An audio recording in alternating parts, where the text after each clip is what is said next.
এই রাতে জেগে ইবাদত করা এবং এই দিনে আপনার রোজা রাখা সংক্রান্ত বেশ কিছু হাদিস বর্ণিত হয়েছে।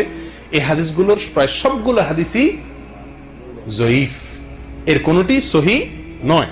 তবে একটি হাদিস আছে যেটিকে আল্লামা আলবানী রাহিমাহুল্লাহ হাসান বলেছেন, অর্থাৎ ভালো, জয়ীফ না। আর সেটা হলো যে নবী সাল্লাল্লাহু আলাইহি ওয়াসাল্লাম বলেছেন, ইন্নাল্লাহা লা ইয়াত্তালিউ ফি লাইলাতিন নিসফি মিন শাবান ফায়াগফিরু লিজামিই খালকিহি ইল্লা লিমুশরিকিন আও মুশাহিন।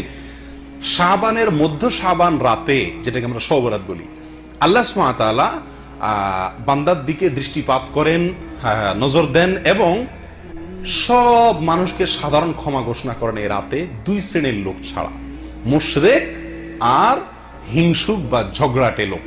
মানুষের সাথে ঝগড়া ফাসাদ করে, কারোর সাথে সম্পর্ক ভালো থাকে না, অথবা হিংসুটে, এই টাইপের লোক এবং মুশরিক, এই দুই শ্রেণীর লোক ছাড়া আর সব লোককে আল্লাহ তাআলা সাধারণ ক্ষমা ঘোষণা করেন।